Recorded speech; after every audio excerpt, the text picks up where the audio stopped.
Ensuite, oui, moi je n'ai pas du tout préparé un speech pensant que s'il s'agissait d'un échange, d'une conversation, mais alors je vais rassembler mes idées et témoigner aussi, puisque je suis d'une autre génération finalement. Moi je suis né en 78. Donc. On y laisse pas plus vite.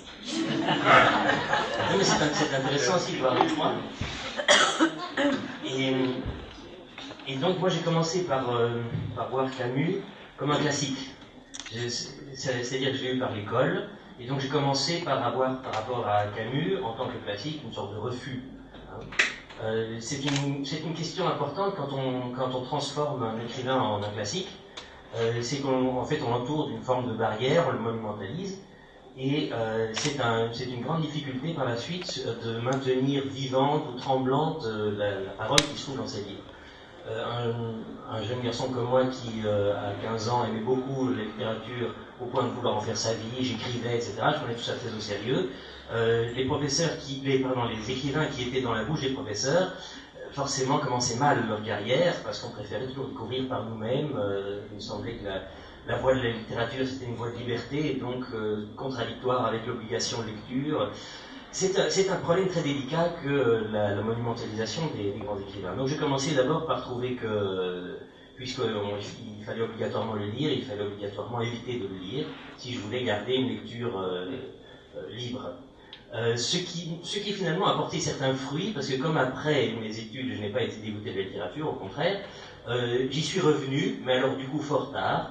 Un petit peu honteux aussi de l'avoir laissé traîner si longtemps, parce que forcément Camus, comme c'est un classique, tout le monde connaissait, mais moi je ne prétendais pas le lire spécialement, je préférais lire d'autres choses, mais je ne voulais pas non plus admettre que je ne le lisais pas, et donc on a toujours ce rapport bizarre avec le classique, cette espèce d'hypocrisie par rapport au classique. Il est interdit de ne pas avoir lu Camus, ce serait ridicule dans une réunion plus ou moins sérieuse de l'admettre, surtout si on se prétend jeune écrivain, ce que je commençais à faire déjà très tôt, à 18 ans. Et donc, par rapport à Camus, on a l'impression c'est comme ce qu'on dit pour les classiques, n'est-ce pas? Les classiques, il n'y a jamais moyen de les lire, il n'y a que moyen de les relire. Parce qu'ils ont déjà été lus par tellement de monde, il y a déjà un tel discours autour de ces figures-là, ils existent en photographie avant d'exister par le livre, enfin, ils nous sont déjà entrés dedans, donc on a beaucoup de difficultés à avoir un rapport direct, personnel avec l'auteur. Finalement, j'y suis quand même parvenu, donc après ce refus, disons, massif, et Camus n'était d'ailleurs pas le seul, la plupart des auteurs classiques, surtout des auteurs de cette époque-là d'ailleurs, qui étaient un petit peu des classiques récents, paraissaient suspects. Et puis après le refus, disons, je suis passé à une étape de séduction, où à un moment où plus personne ne me le demandait, où tout le monde croyait que j'avais lu Camus sans que je n'en ai dit une ligne, il me parut utile d'ouvrir La Peste, et juste après avoir ouvert la Condition humaine de Malraux d'ailleurs, qui était également l'auteur que j'avais refusé de lire, et puis je me dis, il faut quand même vraiment que je lise la Condition humaine, je lis, le livre me tombe des mains, je fais un gros effort pour aller jusqu'au bout. Le livre ne me plaît pas du tout, me paraît desséché, plein d'idées et beaucoup de majuscules aussi, et finalement assez peu de force personnelle. Bon, avis de ce moment-là. Juste après, je prends La Peste, en me disant donc que ça va probablement mal se passer aussi, et là pas du tout. Je suis totalement séduit par le livre, et séduit non pas tellement par l'architecture de la pensée, mais surtout séduit finalement par quelque chose qui, ça va peut-être faire plaisir à Camus, séduit par les images du ciel, la façon de décrire les étoiles comme des silex, et surtout ce moment, j'ai pas relu La Peste depuis, je ne sais plus à quel moment ça intervient dans le roman, mais il y a un moment où le docteur, n'en pouvant plus, décide de briser la quarantaine, sort de la ville, et que vont-ils faire? Ils vont se baigner. Et alors il raconte en quelques lignes, je pense, ce bain de mer, comme si c'était la chose la plus importante à faire à ce moment-là, au milieu de l'oppression de la peste, la seule chose c'était se baigner. Et je ne sais pas en quel terme Camus explique ça, mais on voit vraiment qu'il avait le sentiment de la mer très très fort. Il dit on se baigne dans quelque chose d'immense qui néglige de nous détruire, ou quelque chose comme ça. La mer, quelque chose d'immense qui néglige de le détruire.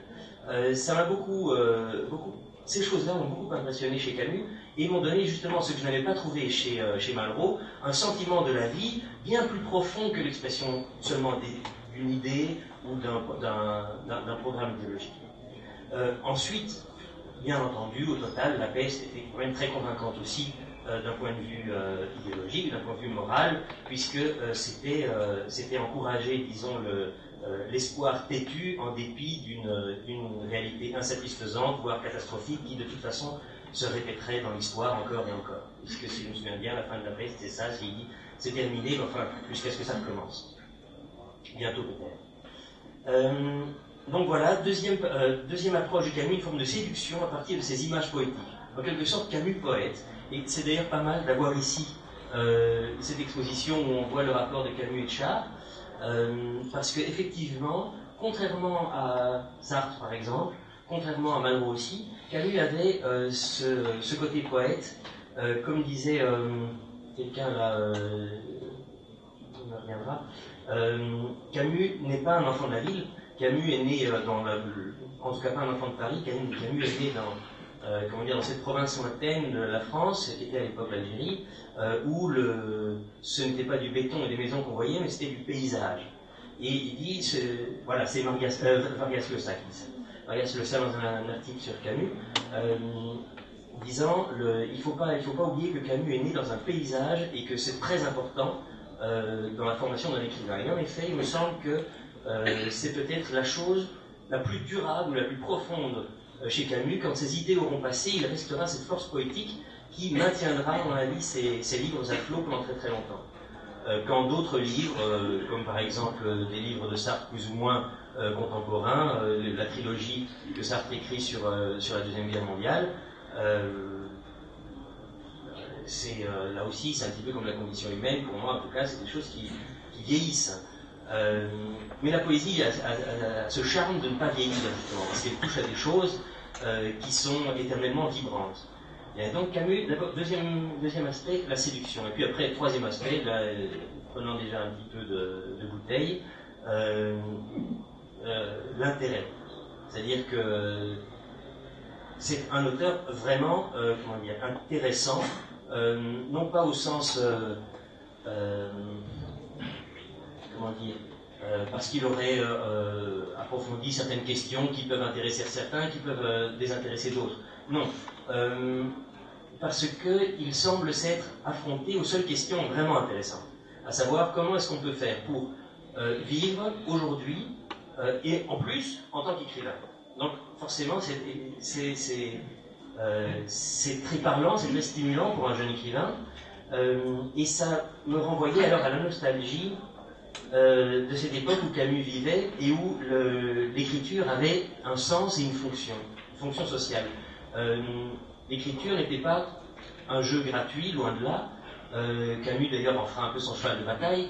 Il dit l'écrivain a une mission, il doit lutter pour la vérité, pour la liberté, vous voyez des mots qui aujourd'hui dans un monde où l'oppression est toujours menaçante. Bon, bien sûr, la guerre, mais ensuite la guerre froide, et Sergi l'a dit parfaitement, les gens qui sont nés plus tard n'ont pas ressenti cette pression de l'histoire, n'ont pas ressenti l'écriture, la littérature comme un instrument de lutte contre l'oppression, un instrument d'expression de la liberté. Et ça, des gens qui sont nés le cul dans le beurre, entre guillemets, comme moi, qui n'ont jamais dû, disons, lutter contre aucun totalitarisme, et d'ailleurs pour toute ma génération, et même pas seulement ma génération, on pourrait même théoriser ça carrément à partir effectivement de la littérature qui se fait à la fin des années 60, dans les années 70, il y a une sorte de perte de sens social de la littérature. Après cet âge d'or, la littérature de l'engagement, la littérature sert à quelque chose, soit la révolte disons, contre l'oppression chez Camus, soit l'engagement directement dans le Parti communiste pour Sartre. Après, il y a une sorte de désillusion, à quoi ça sert d'écrire, on tombe dans une écriture formaliste, là, dans les années 60-70, et puis postmoderne, ironique, tournant sur elle-même, relativiste, décorative, presque décourageante, voire désespérante. Et c'est assez gênant pour moi, qui avait des illusions, des espoirs, des ambitions, qui avait le sentiment que la littérature servait à quelque chose sans pouvoir dire à quoi ça servait. C'était assez désespérant de me sentir à la fois naïf, ingénu et décalé avec cette idée-là, puisque apparemment c'était tout le contraire. La littérature, les meilleurs auteurs, disons, c'était les destructeurs. Il n'y avait pas grand-chose de plus. Les bons auteurs autour de moi, dans les librairies, j'entends, c'était essentiellement des auteurs qui, si c'est un auteur américain, on dirait que c'est un auteur qui appuyait dans les blessures de l'Amérique, ou qui remettait en question l'américanité. Si c'était un auteur français, c'était généralement un auteur dépressif, noir, sombre. Bon. Et pour quelqu'un comme moi qui n'avait ni ce naturel dépressif, ni la vision claire de l'ennemi à abattre, la lecture de Camus m'a paru être lumineuse, parce que tout à coup je me suis dit, tiens, voilà quelqu'un qui dit que quelle que soit l'époque, quel que soit le moment, la littérature est une opposition à tout ce qui offusque le regard, à tout ce qui empêche de voir lumineusement le réel. Autrement dit, il y avait encore quelque chose à faire, et ce n'était pas, ce n'était pas une fatalité de devoir être un écrivain destructeur. Il y avait la possibilité, chez Camus, à travers la révolte, d'être un écrivain qui chante, un écrivain qui célèbre la vie, qui célèbre la joie. Il y a chez Camus, de même qu'on y trouve de la poésie, on y trouve de la joie. Il n'y a pas énormément d'auteurs qui vont jusque-là. Faulkner, par exemple, qui admirait Camus, est un auteur très sombre, très dur, très violent, qui met au bout de son écriture la joie. Ces choses-là, personnellement, m'ont beaucoup convaincu, m'ont beaucoup séduit et ont mis Camus dans une place un peu à part. Autre chose qui m'a beaucoup touché chez Camus, c'est de voir ses ennemis. C'est-à-dire qu'on a, maintenant forcément Camus, prix Nobel, un grand classique monumentalisé, personne ne viendrait à l'idée de personne de dire c'est un auteur médiocre, un style provincial et compassé, une naïveté accablante, un sens de l'humour totalement absent, et puis effectivement un théâtre provincial se cachant derrière le conformisme formel. En plus, toujours premier degré. Toutes ces attaques que, quand je me suis intéressé vraiment à Camus, j'ai lu des choses qu'on avait écrites sur lui, pas seulement récemment, mais également à l'époque, et toutes ces attaques me semblaient être dirigées sur Camus avec la même mauvaise foi ou ce même vice que je retrouvais dans le milieu ambiant dans lequel j'écrivais, donc tout récemment, là, et même peut-être encore jusque maintenant, qui mettait de l'inhibition, en fait, ou de l'autocensure, je trouvais, sur beaucoup d'auteurs. Beaucoup d'auteurs me semblaient se gratter pour rechercher la plaie autour de laquelle ils pourraient écrire. Rechercher la douleur, la méchanceté de façon artificielle qui était finalement indigne par rapport à la douleur elle-même, car il n'y a rien de plus digne et respectable que la douleur, rien de plus honteux à mon avis que de la feindre. Je voyais, et je vois encore d'ailleurs, une sorte de nostalgie de la guerre, le fait de se dire comment être un auteur en temps de paix, comment être un bon auteur littéraire en temps de paix. C'était tout de même beaucoup plus facile en temps de guerre. Je pense par exemple à Juan Goytisolo, dont on parlait l'autre jour, Juan Goytisolo vivait à Paris pendant tout un temps, dans les années 70, et il rencontrait, je ne sais plus qui, c'était encore dans les années 60, fin des années 60, il rencontre des auteurs français un soir à un dîner, et ces auteurs qui vivent donc dans une France paisible, ou plus ou moins par rapport en tout cas à la dictature qui s'est en Espagne, Et ces auteurs lui disent « Ah, dites donc, vous, l'Espagnol, quand même, vous en avez de la chance de vivre dans un pays où on peut encore attaquer quelque chose avec la littérature. Tandis que nous sommes dans le mou, nous sommes dans le ventre mou ici de la paix française et on ne sait plus utiliser la littérature comme revendication, comme révolte. Et Goethe raconte ça dans ses mémoires et il dit à quel point ça l'avait dégoûté profondément de se dire, en même temps il pouvait les comprendre, parce que voilà, Goethe était là à Paris, il faisait figure d'écrivain résistant, d'opposant,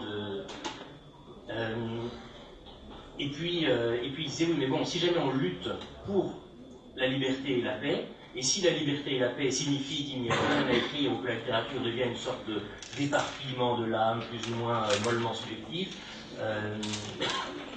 quoi. Et donc, il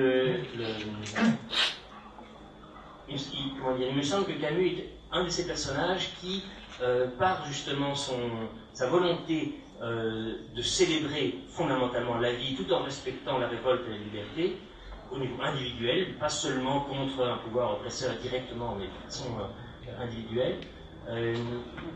Il me semblait que Camus encourageait, soutenait par-delà la mort, à travers son silence d'auteur dans ses livres, soutenait une création totalement libre et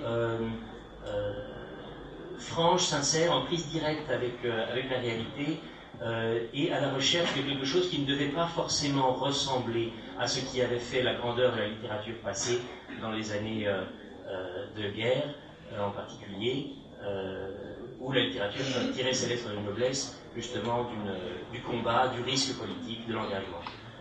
Et donc voilà, paradoxalement, Camus, par sa franchise et son premier degré, encourageant l'écrivain des temps de paix à prendre son réel lui aussi directement au premier degré et sans complexe et sans cette crainte que Camus n'a pas eue, très courageusement, des critiques acerbes l'accusant de niaiserie. Parce qu'elles ont été curieusement fort nombreuses. Hein. C'est un aspect de Camus qu'on ne relève pas parce que c'est pas agréable de relever ce qu'on lui reprochait, mais il me semble intéressant de souligner l'indifférence qu'il a eue par rapport à cette méchanceté critique et la constance, le courage d'avoir été constant, de maintenir son idée jusque dans les temps de paix, alors que d'autres, une fois que le mal ne semblait plus pressant, ne voyaient plus très bien à quoi pouvait servir le remède. Bon, voilà en somme pourquoi Camus m'a passionné, et voilà, il y aurait plein de choses à dire, mais ça fait longtemps que je parle, alors voilà.